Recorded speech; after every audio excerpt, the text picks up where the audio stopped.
Hello guys, இந்த video ரொம்ப ரொம்ப ரொம்ப முக்கியம். யங்ஸ்டர்ஸாக இருக்கட்டும், ஒரு 12 வயசுலேருந்து ஒரு 18 வயசுக்குள்ளே இருக்கிறவங்களுக்கும், வயசானவங்க மேபி வந்து பேரண்ட்ஸாக இருக்கட்டும், எல்லாருக்குமே ரொம்ப ரொம்ப முக்கியம். ஏன்னா வீடியோவை கண்டிப்பாக முழுமையாக பாருங்கள். நான் ஜஸ்ட்டு கண்டென்ட்டுக்காக சொல்லலை. ஏன்னா இப்போ இருக்கக்கூடிய காலகட்டத்தில் நீங்கள் சிம்பிளாக சொல்லட்டுமா, ஒரு 20,000 30,000 ஏன் 40,000 சம்பளம் வாங்கினாவே அதை சர்வே பண்ணுறது ரொம்ப ரொம்ப கஷ்டம். ஏன்னா அந்த அளவுக்கு விலைவாசி ஏறிடுச்சு. அதனால் உங்களுடைய க்ரோ லெவலை கண்டிப்பாக முன்னோக்கி எடுத்துகிட்டு போகணும் அப்படின்னா கண்டிப்பாக இந்த வீடியோ யூஸ்ஃபுல்லாக இருக்கும். என்ன ப்ரோ, வழக்கம் போல் சொல்கிறது தானே ப்ரோ, திறமையை வளர்த்துக்கணும், அறிவை வளர்த்துக்கணுங்கிறது. ஜஸ்ட்டு நான் யாருமே சொல்லாத அப்படியே நான் சொல்ல போகிறேன். ஓகேவா? என்னென்னா, உங்களுக்கு ஒரு 24 25 வயசு ஆயிடுச்சுனாலே மேக்ஸிமம் நீங்கள் காலேஜ் முடிச்ச அப்புறமே உங்களுடைய குடும்பத்தினுடைய பொறுப்பு உங்கள் மேலே வந்துடும்.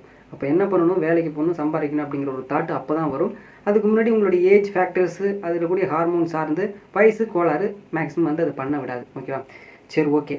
இப்போது அதுக்கு நான் என்னெல்லாம் பண்ணலாம் அப்படின்னு நீங்கள் கேட்டிங்க அப்படின்னா, ஜஸ்ட்டு சிம்பிளாக சொல்லட்டுமா, ஒரு ஒரு 5வது படிக்கிறீங்க, ஒரு 6வது படிக்கிறீங்க, ஒரு 10வது படிக்க போகிறீங்க அப்படின்னா, அந்த இடைப்பட்ட காலத்தில் உங்களுக்குன்னு ஒரு ஆம்பிஷன் இருக்கும். அந்த நேரத்தில் பேரண்ட்ஸ் சார்ந்து உங்களுக்கு எல்லாமே படிப்பு உதவியாக இருக்கட்டும், மற்ற எல்லா உதவிகளுமே செஞ்சு தருவாங்க. அப்போ உங்களுக்கு ஃப்ரீடமாக இருக்கும். அப்போவே உங்களுக்கு ஒரு ஆம்பிஷன்ஸ்லாம் இருக்கும். நம்ம வந்து ஒரு ஐஏஎஸ் ஆனால் எப்படி, ஐபிஎஸ் ஆனால் எப்படி, போலீஸ் ஆனால் எப்படி அப்படிங்கிற ஒரு தாட் வரும். அப்போது நீங்கள் அந்த 18 வயசு, ஒரு 20 வயசு, ஏன்னா அதுதான் ஸ்டார்டிங் ஸ்டேஜ் ஒவ்வொரு எக்ஸாம் சார்ந்து நீங்கள் படிக்கிறதுக்கு. அப்போது நீங்கள் அந்த 10வது 11 12 8லேருந்து எடுத்துக்கோங்க. 8 9 10 11 12 இந்த ஒரு 5 இயர்ஸில் நீங்கள் ஜென்ரல் நாலேஜ் நிறைய படிக்கலாம். புக்ஸ் சார்ந்து நிறைய படிக்கலாம். இப்போது விஏஓ, மற்ற கிராம நிர்வாக அலுவலர், ஒரு சில ஸ்போர்ட்டி சார்ந்து இதில் என்ன கேட்பாங்க, ஒரு 6வது புக்குலேருந்து 10வது புக்கு படிக்கணும், 10வது புக்குலேருந்து 12 ஒரு சில ஜென்ரல் நாலேஜ், உங்களுடைய ஜென்ரல் இம்ப்ரூவ் பண்ணுற மாதிரி ஒரு சில வினாக்கள்லாம் வரும். ஓகேவா? இப்போ நீங்கள் இந்த கேட்டகரியில் நீங்கள் படிக்கும்பொழுது உங்களுக்கு எல்லாமே மைண்டில் இருக்கும். அப்படியே நீங்கள் வந்து போய் கொட்டிட்டீங்க அப்படின்னா, இங்கே படித்ததை அப்படியே கொட்டிட்டீங்க அப்படின்னா பாஸ் ஆகிடுவீங்க. ஜஸ்ட் ஈஸி தான். உங்களுடைய லைஃப்பை ஒரு 20 வயசுக்கு முன்னாடியே நீங்கள் வந்து க்ரோ ஆகிடலாம். நிறைய நியூஸ் சேனல்லாம் பார்த்துருப்பீங்க, 20 வயசில் கலெக்டர் ஆகிட்டாங்க, 22 வயசில் பெரிய போலீஸ் ஆகிட்டாங்க, அப்படி நிறைய வரும். ஓகேவா? உடனே நீங்கள் சொல்லுவீங்க, ஒரு பொறுப்பு சார்ந்து, ஒரு பதவி சார்ந்து ஒரு ஏஜ் மாறும். நான் ஜஸ்ட் எக்ஸாம்பிளுக்கு தான் சொல்கிறேன். ஒரு சில அறிவாளிகள் எனக்கு கமெண்ட் வரும், அதுக்காக சொல்கிறேன். ஓகேவா? சரி, ஓகே. அப்போது உங்களுடைய லைஃப்பை எய்மை க்ரோ பண்ணணும் அப்படின்னா நீங்கள் தான் கண்டிப்பாக அதுக்கு நீங்கள் உங்களை தயார்படுத்திக்கணும். ப்ரோ, ஒரு 5வது படிக்கிறாங்க, 4வது படிக்கும்போது பிள்ளைங்களுக்கு எதுவுமே தெரியாது. இப்போ நான் ஒரு பேரண்ட்ஸ் சார்ந்து சொல்ல வரேன். ஏன்னா நீங்கள் ரொம்ப கஷ்டப்பட்டு ஒன்றுமே படிக்கல, படிப்பு ஏறல அப்படின்னு சொல்லிட்டு மண் சட்டோ இல்லை சட்டி தூக்கி ஏதோ குடும்பத்தை ஓட்டுறீங்க, பிள்ளைகளை ஏதோ படிக்க வைக்கணும்னு சொல்லிட்டு நல்லா நான் கஷ்டப்பட்டேன், புள்ள கஷ்டப்படுவான்னு சொல்லிட்டு படிக்க வைக்கிறீங்க. அப்போது பிள்ளைய கொஞ்சம் நல்லா நீங்கள் உற்று நோக்கணும். அப்பா, உனக்கு என்ன பிடிக்குதோ நீ பண்ணு, உனக்கு என்ன வேணும், உனக்கு தேவை என்ன, நீ நல்லா படிச்சுன்னா இந்தமாரி கஷ்டப்பட முடியாது, கஷ்டப்பட மாட்டேன், நல்லா படிச்சுன்னா பெரிய லெவலுக்கு போகலாம், காரு பங்களா அப்படின்னு சொல்லிட்டு சொல்லி வளர்க்கணும். வளர்த்திங்க அப்படின்னா, இதெல்லாம் உனக்கு இந்த எய்ம் இருக்கா, உனக்கு புக்ஸ் வாங்கி தரேன், படி. ஏன்னா இப்போ வருதுப்பா group stage, group 1 group 2 group 4லாம், நீ இப்போயே நிறைய படிக்க லேர்ன் பண்ணி நிறைய வச்சுக்கிட்டே அப்படின்னா, இப்போ உனக்கு ஃப்யூச்சரில் கண்டிப்பாக நீ எக்ஸாம் படிக்கும்போது 1 வருஷம் 2 வருஷத்தில் கிளியர் பண்ணிடலாம், உன் லைஃபை கரெக்டாக செட்டில் ஆகிடும்ப்பா அப்படின்னு சொல்லிட்டு புரிய வைக்கணும்.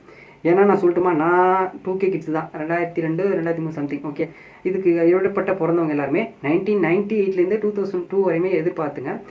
அந்த வயசில் இருக்கிறவங்களுக்கு எல்லாருக்குமே அவங்க அப்பா அம்மா அதிகமாக படிச்சிருக்க மாட்டாங்க. கிராம சார்ந்தெல்லாம் பார்த்தீங்க அப்படின்னா, எனக்கு கிட்டத்தட்ட நான் காலேஜ் வந்து அப்புறம் தான் மேக்ஸிமம் வெளி உலகமே தெரிஞ்சுது. இப்படி தான் இருக்காங்க, இது ஐடினா இப்படி இருக்கும், சிவில்னால் இப்படி இருக்கும், மெக்கானிக்கல்லாம் அப்படி இருக்கும், ஆட்டோமொபைல்ஸ்லாம் அப்படி இருக்கும்ட்டு எனக்கு அப்போ தான் தெரியும். அது வரைக்குமே எதுவும் தெரியாது.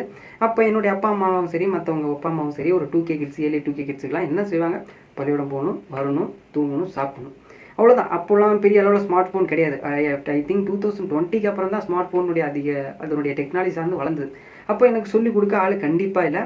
அதனால் படித்தவங்கள மேக்ஸிமம் வந்து படித்தவங்க மீன்ஸ், இப்போ நீங்கள் ஸ்கூல் போகிறீங்க, ஃப்ரெண்ட்ஸ் இருக்கான், நல்லா படிக்கிற ஒரு பையன் அப்படின்னா கண்டிப்பாக அவனோட நீங்கள் சேர்ந்தீங்க அப்படின்னா, அவங்க வீட்டில் பெரிய படிக்கிற பையன், நல்லா பெரிய பணக்காரனா, அவங்க அம்மா அப்பா என்னென்ன சொல்லி தருவாங்க, டெக்னிக்கல் சார்ந்து, இது மொபைலில் இந்த மாதிரிலாம் இருக்குது, இது மாதிரிலாம் நம்ம வந்து படிக்கலாம் அப்படின்னு சொல்லிட்டு படித்தவங்கள நீங்கள் நிறைய ஃப்ரெண்ட்ஷிப் வைக்கும்போது வெளி உலகம் கொஞ்சம் சீக்கிரமாக தெரியும். நீங்களும் அது சார்ந்து உங்களுடைய எண்ணங்கள் அதுமாரியே தோன்றும், அது மாதிரியே நீங்கள் நடக்கணும்னு தோன்றும். ஓகே, இப்போ நீங்கள் ஒரு சும்மா விளையாடுறான், சும்மா தண்ணி அடிக்கிறான், ஒரு பீடி அடிக்கிறான் அப்படின்னு அவனோட சேர்ந்தீங்க அப்படின்னா அந்த எண்ணங்கள் உங்களுக்கு அப்படியே வரும். இது நேச்சுரல் தான், உங்களுக்கே ரியலாக தெரியும். ரியாலிட்டி இது அப்படி தான். ஓகேவா? அதனால் ஒரு 7வது 8வது படிக்கும்போதே உங்கள் குழந்தைக்கு எல்லாமே சொல்லிக் கொடுங்க. இப்போது இந்த நிமிஷம் வரைக்கும் யார் வீடியோ பார்க்குறாங்கன்னு எனக்கு தெரியாது. ஓகேவா? ஆனால் இது ரொம்ப ரொம்ப ஒரு முக்கியமானது. எனக்கு கிட்டத்தட்ட 24 வயசு ஆகிடுச்சு. எனக்கு இப்போ தான் கொஞ்சம் ரியலாகவே புரிஞ்சுக்கிட்டேன். சரி, ஓகே, நம்ம தான் எதுவும் சரி ஓரளவு க்ரோ ஆகலை அப்படின்னா சரி நம்ம வீடியோ சார்ந்து ஒரு 10 பேர் பார்த்தா கூட 10 பேரில் இருக்கக்கூடிய குடும்பங்கள் குழந்தைகள் யாராவது ஒருத்தவங்க ஒரு 10 பேரோ ஒரு 20 பேரோ க்ரோ ஆனால் ஓகே நம்மளால முடியல மற்றவங்களாவது நல்லா இருக்கட்டும் அப்படிங்கிற ஒரு எண்ணோட்டத்தில் தான் நான் அந்த வீடியோவே போடுறேன். ஏன்னா வந்து இப்போ ஒரு ஐடியா கண்டிப்பாக கிடச்சிருக்கும். ஏன்னா 10வது 12வது 11 12 இந்த இடைப்பட்ட காலத்தில் உங்களுக்கு நிறைய படிக்க வேண்டிய விஷயம் வரும். ஆனால் ஜென்ரல் நாலேஜ் சார்ந்து ஒரு 4-5 வருஷம் கஷ்டப்பட்டீங்க அப்படின்னா கிட்டத்தட்ட ஒரு 30-40 வருஷம் ஜாலியாக இருக்கலாம். எவங்கிட்டையும் இப்போ நான் சொன்னேன் ஃபஸ்ட்டு சொன்னேன் பாருங்க 15,000-20,000 சம்பளம்னா என்னடா நான் 60,000 70,000 1 லட்சம் இன்க்ரிமெண்ட் வரும், கவர்மெண்ட் சார்ந்து வேலை, அப்படியே உட்காந்துக்கிட்டே சாப்பிடலாம், சன்னார் லீவு கவர்மெண்ட் லீவு, மற்றவங்கள்ட்ட போய் 9 மணிலேருந்து 6 மணி வரைக்கும் போய் கையெட்டி நிற்க தேவையில்ல. இப்படி ஒன்று நமக்கு தான் நம்ம தான் ராஜா நம்ம தான் மந்திரிங்கிற மாதிரி இருக்கலாம். பிடிச்ச பொண்ணு கிடைக்கும், பிடிச்ச ஒய்ஃபு அப்படி இப்படின்னு ஜாலியாக இருக்கலாம். ஓகேவா, சிம்பிளாக இதுதான். It's okay.